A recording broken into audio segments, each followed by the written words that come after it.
Alô, alô, queridíssimos ouvintes da Rádio Roquete Pinto, que estão chegando agora com a gente da Rádio Roquete Pinto, vindo aqui para o nosso querido podcast. Aqui quem fala é Simone Malafaia e eu estou com os super queridos equipe Jeff. É isso aí, galerinha. Mais um momento, né, especial, voltando aí da rádio, trazendo aqui o nosso podcast, né, Dani? É isso aí, mais um dia de música na rádio, mais um dia de podcast, ó, só conteúdo bom, hein? Só aulas, né, não? Oh, é muito aprendizado. E a gente está com uma convidada aqui muito especial, que é profissional com 2 décadas de experiência no mercado musical. Isso? A nossa convidada é uma autoridade reconhecida em gestão de direitos autorais e inovação. A sua experiência inclui ter sido Head Global de Administração na Warner Chappell, né? Onde liderou operações estratégicas de grande impacto, além de ter trabalhado em sociedades de gestão coletiva em diversos cargos. Atualmente, nossa convidada aplica sua expertise e visão no setor de tecnologia, integrando a equipe da Warner Music Group. Professora convidada da Global Entertainment and Music Business Master de Berkeley, Valência. Com vocês, queridos espectadores, Elisa Eisenlohr. Ouvindo assim, você apresentar, já fiquei até encabulada.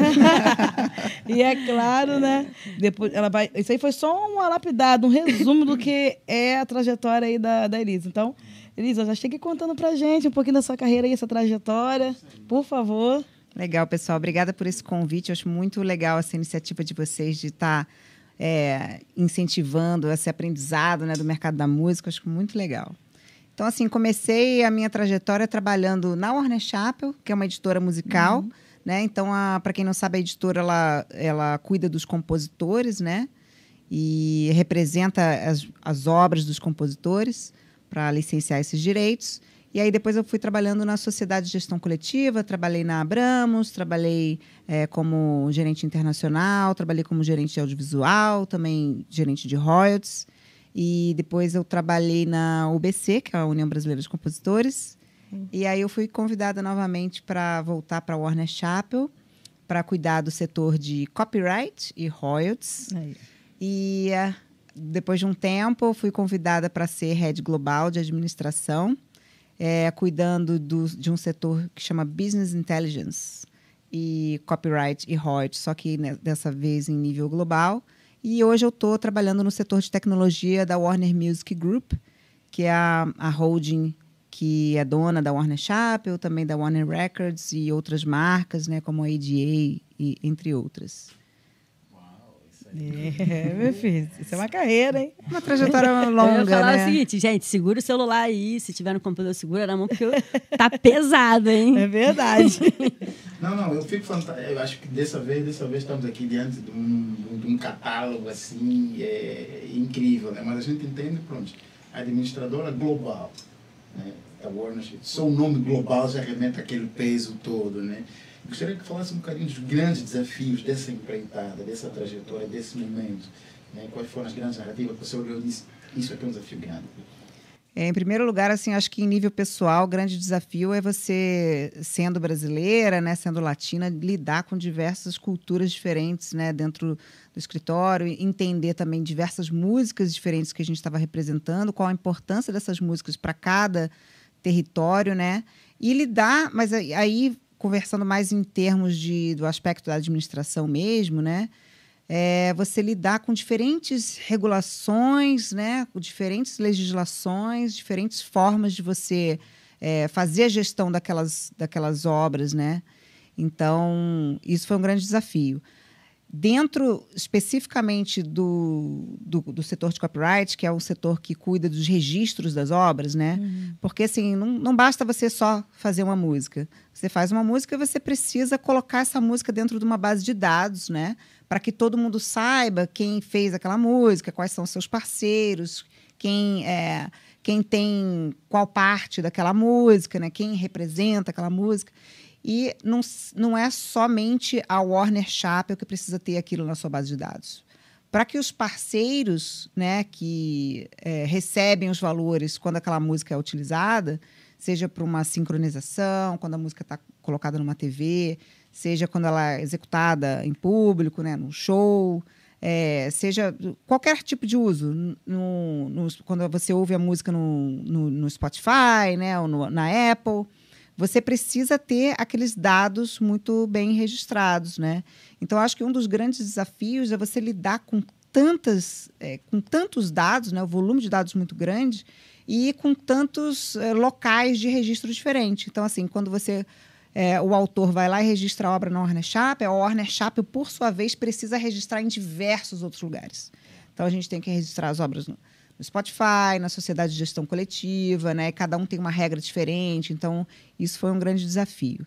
Eu não sabia que tinha que registrar no Spotify também. Agora que eu O Spotify. Então, isso é uma coisa que também gera um grande desafio. Por quê? Porque quando o artista, né, ou quando a gravadora lança aquela música, o dado que é enviado para o Spotify, o que a gente chama de DSP, né, Digital Service Providers, provedores de serviço digital. Esse dado que vai para eles são normalmente os dados relacionados aos intérpretes, né, à gravação, e não necessariamente para os compositores. Então, por isso que a gente precisa mandar também as informações sobre aquela música. Não necessariamente a gravadora ou a distribuidora que enviou aquele dado para os provedores de serviço digital sabem exatamente todos os dados sobre a composição. Então, por isso que a gente tem que mandar os dados para eles, e aí a gente precisa fazer um matching de dados, né? Eles fazem um matching, que é tipo assim, correlacionar qual é a gravação com qual é a composição correta, para que os valores, né, os royalties, fluam na direção correta. Eles fazem isso e a gente, para o nosso lado, a gente também precisa fazer esse matching de dados. É um pouco burocrático, mas quando a gente está falando de muitos players de mercado, né, muitos dados sendo trocados, isso é uma coisa fundamental no mercado da música. Importante. Importante. É importante ter essa atenção, né? É importante ter essa atenção. Vamos seguir. E falando em dados, né? Em metadados, né? Você pode contar um caso para a gente, sem dizer nomes, obviamente, né? De algum extravio de dado muito grande, alguma coisa que deu um grande problema, assim, e qual que é o motivo disso acontecer, por exemplo? Olha, isso é uma coisa que acontece todos os dias. O dia inteiro, todos os dias, é o que a gente lida. Basicamente, a editora ela cuida de dados, né? Além de, claro, tem todo o serviço que a gente faz proativo, né, para colocar aquela música em evidência. Então, aqui no Brasil, colocar música em novela, colocar música nos filmes, né, em propagandas e tal. Mas o setor de administração específico cuida de dados. E isso que você falou, assim, sumiu um valor, não está aqui no meu extrato. Eu sei que a minha música está tocando, mas não apareceu aqui no meu extrato. Por quê? Isso é muito comum. Primeiro motivo é esse que eu falei, que quando a gente coloca... quando a música ela é enviada para os provedores de serviço digital, o envio não é feito pela editora. Então, quem faz o envio não sabe os detalhes da música, né? Então, pode faltar dados ali. O título da música pode estar incorreto. Pode estar faltando os identificadores, né, que a gente chama que são os identificadores globais das músicas. No caso de um fonograma, ou seja, da master, né, que é feito pela gravadora, é o ISRC. Mas a obra também tem um identificador, que é o ISWC. É um padrão internacional para identificar cada obra.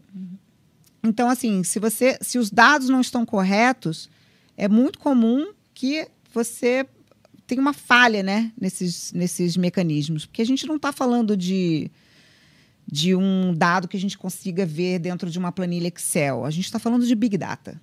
Então, assim, o volume de dados é tão grande que os humanos não veem isso manualmente, né? Isso é tudo feito por máquinas, por troca tecnológica.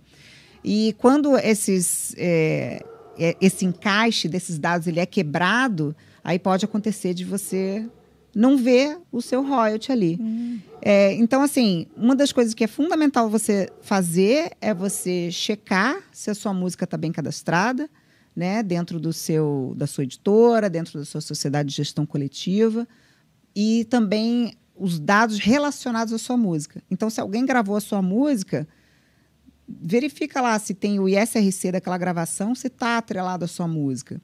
Então, o que pode acontecer é isso. De repente, o lugar que está pagando esses royalties, ele captou que aquele fonograma foi tocado, mas ele, de repente, não captou qual é a música, ele não sabe identificar qual é a música que está relacionada àquele fonograma. Então, por isso que, assim, eu não tenho um caso específico para te citar, mas existem casos notórios que são diários. Esse é o trabalho da administração de uma editora. Entendi. Interessante. É um trabalho pesado. É um trabalho burocrático, né? É engraçado que quando a gente fala assim de música, a gente fala acho que é só criação, né? De artistas, de criação, né? Tem muitas coisas envolvidas, não é? Tem muita coisa envolvida. E aí a gente pensa assim, poxa, às vezes até quebra o clima, né? Você tá lá compondo com seu parceiro, você vai falar, poxa, vem cá, vamos, qual o percentual que vai ser para cada um, né? Mesma coisa, pô, você já tá pedindo o cara de casamento, nem chamou para jantar ainda, né? Mas não devia ser, né? Porque, assim, querendo ou não, é uma... ali, o caos, ele vai trazer a criatividade, né? Mas a organização vai fazer aquilo acontecer. Então, isso não devia ser um problema. Gente, vamos conversar sobre quanto é para cada um aqui. Porque qual o problema de falar sobre, né? Qual é o constrangimento? Eu acho que é uma coisa meio cultural, né? Que a gente tem um constrangimento de falar sobre isso. Mas é aí que surgem os problemas, porque depois que a música começa a fazer muito sucesso... Aí é que começam as discussões. Aí começa essa discussão, só que com briga. E que quando deveria só ser a parte boa, né? Pô, a música tá fazendo sucesso, bora lá, vamos fazer show, vamos receber royalties. E aí fica brigando, né? Não, e o que eu entendo também é que o artista ele tem que ter muito atento, por mais que ele tenha, então, uma sociedade, uma editora e esteja, e uma distribuidora, né? Ele tem que estar muito alinhado e ele ter a organização dele, né? Para ele poder ficar cutucando a galera. Você tocou numa parte fundamental, Simone, porque assim, a gente está falando de um mundo que hoje já são mais de 150 mil fonogramas lançados por dia no mundo, né? Então, assim, há pouco tempo atrás, eu comecei a trabalhar na indústria da música há uns 20 anos atrás. E uma vez eu fiz uma análise, né? Porque no trabalho da editora, naquela época, a gente tinha poucos lançamentos locais, porque os lançamentos ainda eram locais. E para a gente representar um lançamento estrangeiro, a gente recebia o label copy lá de fora e fazia aquele lançamento específico aqui no Brasil. Então, a gente está comparando um número de lançamentos que a gente tinha uns 20 anos atrás, de aproximadamente uns 2 mil por ano, e hoje a gente está falando de 150 mil por dia. Então, assim, a gente não está falando mais... aquele seu AR, né, que normalmente é a pessoa que te atende, ela não conhece mais o repertório de todo mundo. Ela conhece muita coisa. Mas se você perceber o volume de artistas, o volume de dados que a gente está falando, quem vai conhecer melhor é você, artista. Então, assim, é uma parceria, é uma troca. Você também tem que estar em cima disso, né? E música, hoje em dia, música é empreendedorismo. Verdade. É patrimônio, né? É patrimônio. Então, assim, se você quer levar a sua música de forma profissional, não é mais um diletantismo, não é mais um hobby. Você precisa estar em cima daquilo. Você precisa levar a sua música como um trabalho sério, como um negócio. Exatamente. Então, é isso aí. Exatamente. E falando do licenciamento... por exemplo, um licenciamento para o audiovisual. Eu queria que você explicasse para a gente assim, o que é um buyout, né? Buyout, que se fala assim mesmo, né? Buyout. Buyout. Dando tiro de buyout. Buyout. Ela só manda assim, meu filho. Até no sobrenome, já começou no sobrenome dela. Entendeu? A gente já percebeu que daqui para frente é só assim, né? E quando ele faz sentido, né? Também. Tu dá a explicação para a gente aí, por favor. Boa, buyout. Esse é um caso polêmico, né? Vou explicar um pouquinho o que é um buyout. Sempre que um autor, né, ou um intérprete, alguém que tenha o direito autoral sobre uma obra, um fonograma, você pode licenciar aquilo para um uso de uma terceira pessoa, né? Então, você pode licenciar, você pode cobrar por esse licenciamento. Alguém quer usar a sua música e fala, eu quero botar a sua música aqui nesse meu filme, vai ser o tema de abertura do filme. E aí você faz esse licenciamento. Você como compositor, como intérprete, né? A sua editora faz isso por você, como intérprete, normalmente a sua gravadora faz. E sempre com o seu aval, né? E o que é o buyout? O buyout é quando você, o dono do direito autoral, você troca o licenciamento e os futuros licenciamentos relacionados àquela obra, né? Os futuros rendimentos, por um valor. Então, digamos assim, você vai licenciar a sua obra para um filme. Aí você fecha um valor cheio. Eu vou, sei lá, você me paga aqui R$50 mil e depois todos os usos que aquele filme, se ele tocar na reprise da novela, passa para outro canal, não sei. Aí depende dos termos de contrato, né? Mas, dependendo dos termos de contrato, aquilo já vai estar comprado, né? Porque o buy-out é que já está comprado, já está tudo inserido naquele pacotão. Pode fazer sentido, eu acho que faz sentido para um compositor, se você vê que aquilo ali é uma coisa que não vai muito para frente, né? Você vai ver que aquele audiovisual, ele não vai fazer sucesso. E aí o valor que estão te oferecendo é um valor que já cobre aquele sucesso que não seria feito, né? Porém, você não tem como prever o futuro. Então, eu acho que... É bom sair deixando assim, né? Eu acho que o ideal é você participar do sucesso daquela obra. E você entrar como se fosse uma parceria. Então, assim... E você tem um pouco mais controle sobre a sua obra quando você faz uma cláusula contratual em que você participa daquele sucesso. Então, eles te pedem autorização. Você licencia para aquele uso específico. Se vai ser uma reprise, se vai ter algum outro uso depois, você faz um novo licenciamento. E outra, aquele filme ele vai ser utilizado em diversas janelas, né? Então, digamos assim, ela está no cinema, está depois no streaming, depois vai para a TV. Sim. Cada uso é um novo uso da sua obra também, porque ela está sendo carregada junto. Como pode ser também a nível de mercados internacionais. Né? Também, exatamente. Vai estrear no Brasil, depois vai para Hollywood, depois vai girar o mundo.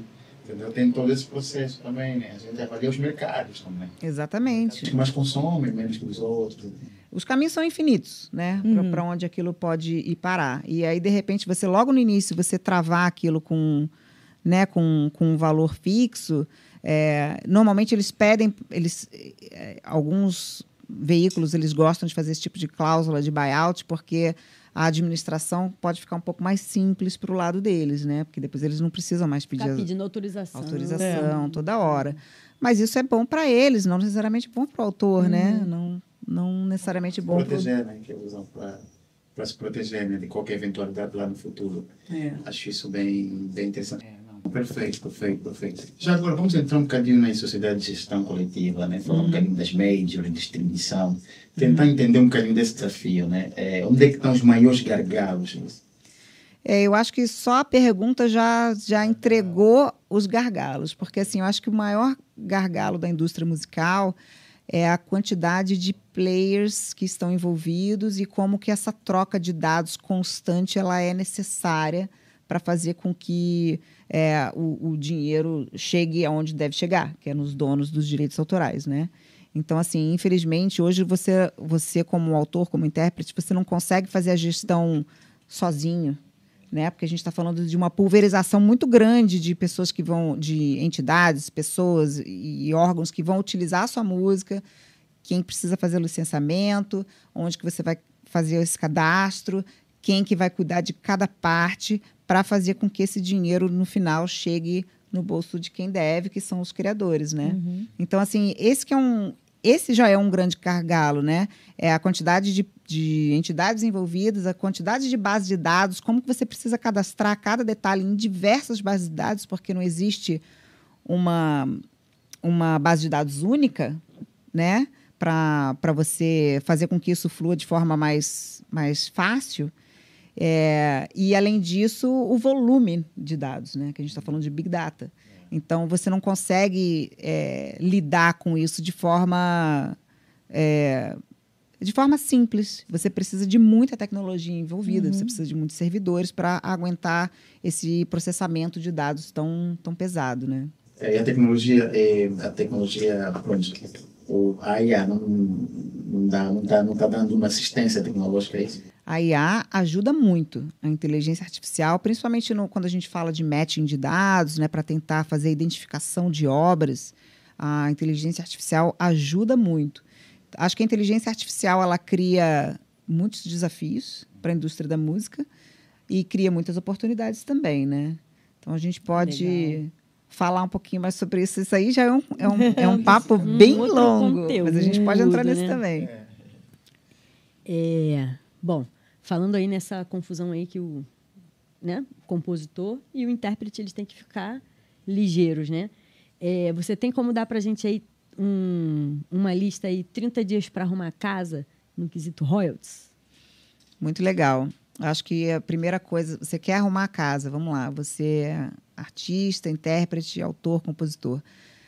Lista para arrumar a casa, to do, tarefas. Primeira coisa, pega todas as suas obras e todos os seus fonogramas, onde que você participou, o que você é autor, primeiro você tem que saber quem é dono do quê, né? Então, assim, se você é compositor, você compôs quais obras? E se você participou como intérprete ou como até músico, quais foram os fonogramas que você está envolvido. E aí você tem que procurar os seus parceiros. O compositor vai procurar a editora, vai procurar a sociedade, e o intérprete ele vai procurar a distribuidora, né, a gravadora, e também a sociedade, porque tem os direitos conexos, né? E você vai ter que verificar se aquilo tudo, primeira coisa está tudo cadastrado? As suas obras, os seus fonogramas estão cadastrados onde eles devem estar? E esse cadastro está correto? Beleza. Fez isso? Aí o que você vai fazer? Você vai verificar os seus extratos. Né? Se as suas músicas... Primeira coisa, suas músicas têm que estar tocando para você estar recebendo royalties. Elas estão sendo utilizadas. Partindo desse pressuposto, se elas estão sendo utilizadas, você tem que estar recebendo royalties por elas, por esse uso. Então, eu vou bater os meus extratos de royalties com a lista de minhas obras e de meus fonogramas, para ver se eu estou recebendo tudo direitinho. Não estou recebendo. Não estou recebendo. Aí você primeiro precisa entender de onde que tem que estar vindo aquele dinheiro, né? Quem que deveria estar pagando ou representando aquele valor para te pagar? É a distribuidora, é a editora que representa esse meu dinheiro, é a sociedade de gestão coletiva que representa? Então, eu vou lá conversar com eles para entender por que aquilo está faltando aqui. E podem ser coisas simples, assim como, por exemplo, o local que está pagando, ele pagou com um título incorreto, ele não tem todos os metadados para identificar aquela música. No caso de composição é ainda mais complexo, porque às vezes ele até tem a sua música cadastrada lá, mas ele não conseguiu fazer aquele link que a gente falou no início, o matching com o fonograma que foi utilizado, né? Então, você estar junto com seus parceiros ajuda muito a você conseguir checar se tem alguma irregularidade, né? E liberar isso. E como a gente falou antecipadamente antes também, ninguém melhor do que você mesmo para conhecer o seu repertório. Então, assim, é uma parceria mesmo. Vai lá, procura os seus parceiros, vê, senti falta disso aqui. Vamos ver junto por que está faltando e tal. E aí você vai conseguindo liberar os royalties. Às vezes acontece também de ter alguma a gente chama de duplicidade, né, no jargão do termo. De repente está cadastrado de um jeito, mas tem um outro cadastro de uma outra forma. Você precisa liberar essas... Cedilha faz a diferença, né? Às vezes a forma como você cadastra, às vezes... Se você tiver um A em um e no outro não tiver o A, faz diferença, né? Faz.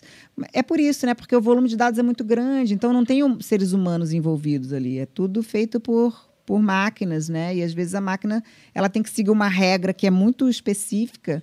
E se aquela regra, né, não estiver ali constando, só o ser humano, a inteligência natural e não a artificial... Para desvendar o mistério, né? Vai ajudar a desvendar. Mas a artificial ajuda bastante também. Com certeza. Vamos que vamos. Hoje a gente entende que, pronto, há uma sonoridade diferente no mercado, né? Por exemplo, vim de Angola e a sonoridade da música africana está em voga no mundo todo. Mas também nós tivemos aqui, por exemplo, no programa, tivemos o Chico Ribeiro e falamos um bocadinho Querido Chico. Exatamente, falamos do processo do sentimento, né, da música. Né? Hoje as pessoas já não têm o mesmo sentimento, não têm a mesma entrega. Então a gente entende, a gente não sabe qual é o futuro da música, né? A gente não sabe onde é que isso vai parar. Então, pronto, gostaria de entender um bocadinho qual é o teu ponto de vista a nível de futuro, música olhando para daqui a 15, 20, 30 anos, agora com a inteligência artificial, entendeu? Uma visão geral sobre isso.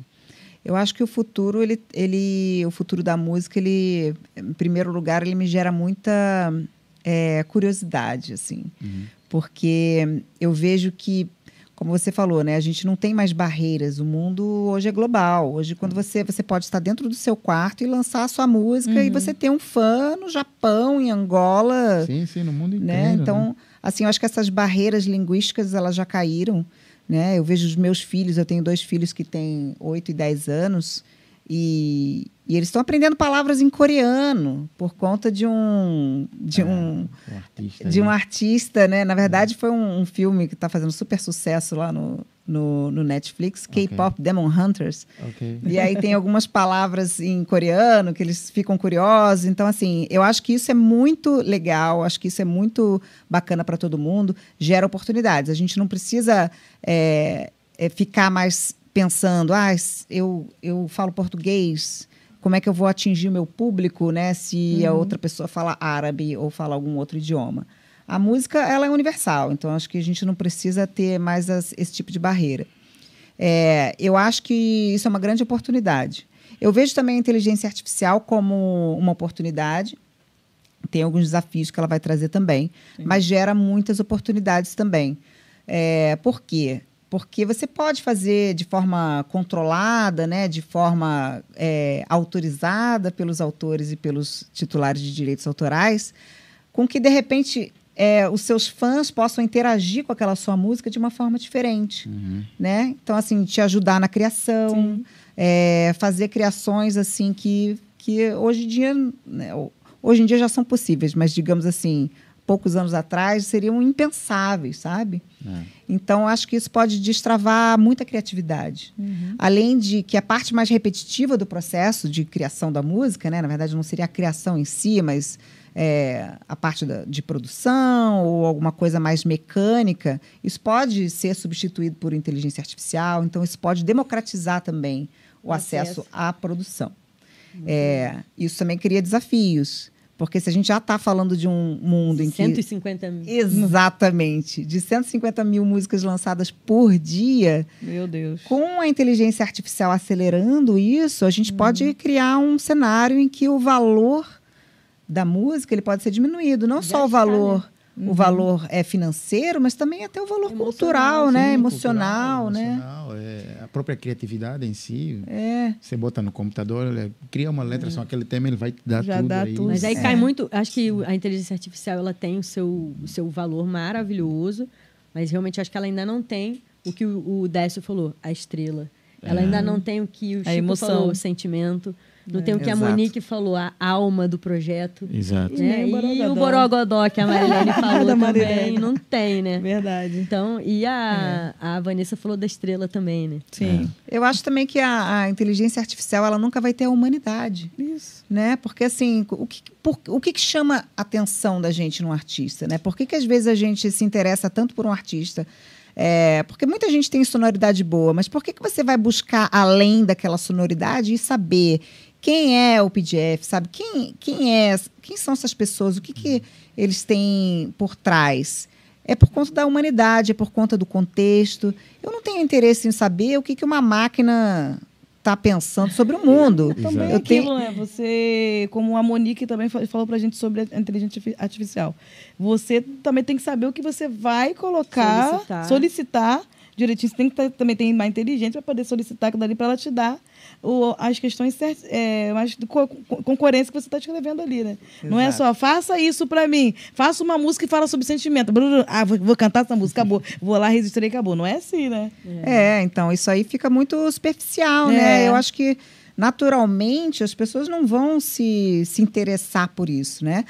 Mas a gente tem... Outro dia saiu uma notícia importante que mostrou que a Deezer, né, já fez um estudo de dados. Aí a Deezer é como se fosse também um DSP, né, que a gente chama. Que já hoje, 1/3 das músicas que estão sendo lançadas já tem um quê de inteligência artificial. Ou foram produzidas com auxílio de inteligência artificial ou totalmente com inteligência artificial. Então, 1/3 é um número assustador, né? Meu Deus. E, assim, falta entender se está tendo demanda, né? Se essas músicas estão sendo utilizadas. A gente teve também, recente na imprensa, o caso de uma banda, né? Que era toda montada por inteligência artificial, que foi um um experimento que fizeram e que ela chegou a ter muitos seguidores dentro do Spotify, né? Muitas pessoas realmente começaram a ouvir aquela música. Mas o que acontece? O ouvinte, ele fica curioso. Aí ele quer saber mais sobre aquela banda. E aí, quando ele começa a pesquisar, ele vê que não é real. Sim. E aí acaba que, naturalmente, aquilo vai caindo em termos de interação, né? O ser humano, ele se interessa pelo que outros seres humanos fazem, né? Por narrativas, por contexto. Exatamente. Então, eu acho que assim, é muito difícil a inteligência artificial substituir isso, mas eu acho que vai criar muitos desafios, sim. Eu não vejo isso como somente oportunidades. Mas outras oportunidades que eu vejo para o futuro, principalmente a gente vive um mundo global e ultra conectado. E isso é ouro pro artista conseguir se conectar com o fã, né? Com o super fã. Hoje, dentro lá da Warner, onde eu trabalho no setor de tecnologia, fala-se muito sobre o super fã. A gente, inclusive, a gente lançou um aplicativo específico para um artista da casa, né, o Ed Sheeran, só para ele se relacionar com os super fãs dele. Uau. É muito legal. Então, assim, cria essas oportunidades também, né, de você estar muito próximo do seu fã, entender exatamente a granularidade dele. Quem é esse seu super fã? O que ele gosta? O que ele come? Onde vivem, né? Para você conseguir se relacionar. O Globo Repórter dos fãs. Né? O Globo Repórter dos fãs. Se você se relacionar muito bem com esse seu super fã e conseguir trocar com ele, fazer com que ele fique sabendo de forma muito mais fácil e rápida onde está seu show, né? Porque ele tem interesse nisso. Então, esse contato direto, assim, é uma grande oportunidade, né? E o mundo ultraconectado proporciona isso pra gente. Fantástico, maravilha. Elisa, eu quero te fazer uma pergunta, se você está pronta. Para o que vem aí, né? Para o que vem, que a gente vai te colocar numa furadinha. Bora! Então, olha, a gente vai começar agora o Papo de Boate. Solta a vinheta! Papo de Boate. Shark Tanks é mais ou menos isso. Só que você vai ter aí alguns minutinhos para vender um projeto aqui, ó. Digamos, somos 3 empresários. Você já conhece a gente, não precisa fazer aquelas apresentações todas, mas tem um projeto maravilhoso nas suas mãos, você precisa vender. Sendo que não é só um projeto assim, como você vê por aí, não. O nosso, né, Simone? A gente vai falar agora para você, tá? O projeto é o seguinte: você tem que vender para nós, né? Nós somos, como você pode avaliar pelo nosso shape, riquíssimos empresários. Estamos cheios da grana, a maleta dos dólares. Cara de milhões. O projeto é o seguinte: você precisa vender pra gente uma cadeira giratória. Que é uma cadeira gira-chato, tá? Ela gira chato. Ela é o seguinte: ela vai ficar no teu escritório quando chegar uma pessoa que você acha muito chata. Né? Ela gira automática. Você aperta o botãozinho aqui, ó. Aí ela começa a girar e tu fala: meu Deus, foi sem querer. Eu não sei o que está acontecendo. E a pessoa vai começar a girar. Tá bom? Tá bom, tem que fazer um pitch de elevador, eu preciso vender essa cadeira. Vender essa cadeira pra gente. Você quer fazer ela em larga escala e tal. E estamos numa boate. Não, a gente já se conhece, tá? Pô, aí tive uma ideia de falar, tô com uma cadeira maneira. Então, galera, estamos aqui bebendo uma cerveja na boate com os empresários importantíssimos. Eu falo, gente, eu tive uma ideia maravilhosa. Esse é a ideia fantástica que vai fazer milhões e vocês vão entrar comigo nessa. Cara, imagina aquela situação que você tá recebendo uma pessoa que você não aguenta mais, aquela pessoa não para de falar. Sabe aquela pessoa que você convida para um podcast e fala sem parar? Você já quer cortar? Não, pro podcast é maneiro. Aí, a gente inventou um dispositivo especial que você consegue discretamente apertar sem a pessoa ver que você está fazendo isso, e aquela cadeira começa a girar, a cadeira onde a pessoa está, e ela vai ficar incomodada assim, e você, sem você ter que se indispor com a pessoa, porque aquilo ela não vai saber que foi culpa sua, ela já vai automaticamente se levantar e vai se retirar da sua casa. E ainda é baratinho. Custa somente $100 mil para você fazer as primeiras 10 cadeiras. Uau. Legal. Peguei pesado. Isso aí, é. Acho que o preço não foi muito convidativo. Não, dá pra vender foi pra empresas atrativo. É também. uma né? produção, né? Eu acho que faz sentido mais barato do que isso para fazer os primeiros protótipos, eu acho, né? É. E você já tem alguma coisa filmada pra gente ver que deu certo? Alguma câmera que você Sim, tem algum escondido? experimento já fez. Algum experimento já com quantos você... Qual é o nome da cadeira? Cadeira giratória. Giratória. Eu ia legal. falar uma coisa proibida aqui. Ok. Aí eu lembrei, não, gente, é melhor não. A gente coloca o pi. Legal. Aí você... Cadeira girabum. Girabum, girabum, legal. girabum, Boa, ok, ok. caramba, já Tem gostei mais- faz mais dessa ideia sentido. aqui. Faz mais É, sentido. gostei, Realmente. gostei. Faz mais Girabum, Você eu gostei. tem como mostrar pra gente, você mandar pra gente ver como é que Sim, funciona? material pra gente. Vou mandar o material para material. vocês. Vocês vão... É bom pra É, empresa, amar. né, também. É. Olha aí, ó, quando tiver uma reunião, a pessoa não tá gostando muito, já começa aqui, ó, discretamente. Eu sei que o botão é discreto. Já gostei. Legal. E você... Fala. Quando é que você quer implementar isso? Tá para quando isso? Isso aí já tá, o projeto já está prontinho. Assim que a gente tiver o financiamento, a gente põe para funcionar. E esse 100 mil é por 3 ou cada? É dividido. Esses 100 mil, para vocês três entrarem no negócio. Legal. Ok, qual é gostei. a taxa de rentabilidade? É a curto, médio, longo prazo? Como é que é isso? Em 3 anos a gente já atinge o nosso break-even. Já? Legal. Estamos a falar de quanto em 3 anos? A gente está falando de 300 mil de revenue. Ok, perfeito. Gosto dessas expressões inglesas porque penso em dólares. E Eu aí quanto que começo é a o pensar em Harris dólar. Standard? Exatamente. Esse Harrison Sons é 250 mil. Legal. 250 mil. legal. Não, começo a ver dólares. E aí. o público? Eu quero saber do público. Será que... Qual é o mercado? Tipo, hotéis? A gente tá grandes falando empresas? de um Quem vai público- comprar? Na verdade, assim, qualquer pessoa pode ter um produto Em desse casa também. Porque Legal. quem nunca passou por essa situação de ter um chato que você quer se livrar, né? Aí Fala gira a muito. cadeirinha, aí... Então, assim, uma Aí tu empresa fala ela que pode... a cadeira começou a girar sozinha. Ih, fala que desculpa, começou meu a girar Deus. sozinha. Uma empresa ela pode ter uma para cada funcionário, Sim. né? Ok. Que Legal. vai receber uma outra pessoa. Então, a gente está Funciona. falando de um... Eu já De um quero a mercado cadeira. imenso. Eu também É, quero. já Eu tô quero imaginando uma já. para experimentar. Você É. tem como mandar um protótipo lá para casa pra gente experimentar? A partir do momento que vocês entrarem no negócio... Pô, também tem. Gente, esse Shark Tank tá fácil, hein? Pô, mas uma cadeira dessa, quem não quer? É, eu só tô imaginando a tontura, né, da galera. Mas é isso mesmo, é pra causar essa tontura, a pessoa meter o pé. Deixa ele cair, mete o pé cambaleando. Então. Na tontura ele já tá caindo, né? Tá cambaleando aí. Não, mas gostei da abordagem, vi muitos dólares aí. Vimos Também. Não, vi dólares, muitas expressões em Mercadão. inglês. É, gerou. Então tá Ninguém ótimo. pode pegar a calculadora pra verificar, não, porque não vai dar certo. Não, mas gostei da abordagem, acho que foi muito bem apresentado. Eu acho também. Né? Eu gostei muito do Parabéns. Exato, produto ambicioso, acho que no circo faz sentido também. Aí no carrossel, no circo, essa galera do circo gosta dessas coisas giratórias. Pode e ser tal. outras utilidades. né? Exatamente. Aí, eu Inclusive, já você entendi, pode já. começar a vender para outras redes, como hotel, motel. Imagina, uma hotel, cadeira exato. giratória no Aí motel. vai Uma ser vídeo loucura. outra Outros forma, hein? usos criativos. Vai ser A gente tá outros falando de usos. criatividade, É, né? legal, Muitos usos legal, criativos. gostei. Acho que eu vou. Não, eu entro na tua, eu entro. Tudo apertado aí. Fechou. A gente assina aí esse contrato aí. Vambora, Não é então. fácil me convencer, atenção. Girabum. Entra. Girabum.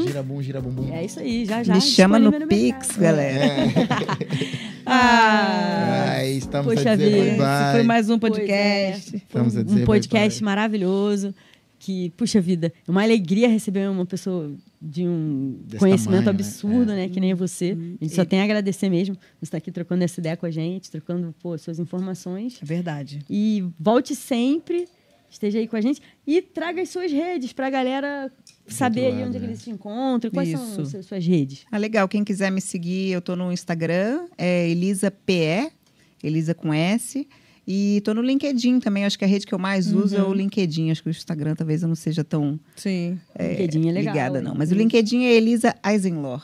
Eisenhower. Aí, tá vendo, Eu né? aprendi, viu? Vai estar escrito aqui embaixo pra vocês lerem, tá? Isso, na descrição lá, pro pessoal saber. Tudo direitinho. Essa parada aí. E semana que vem tem mais. Fica ligadinho. Até a próxima, pessoal. Tchau, tchau. Até a próxima. Tchau, até já. Até.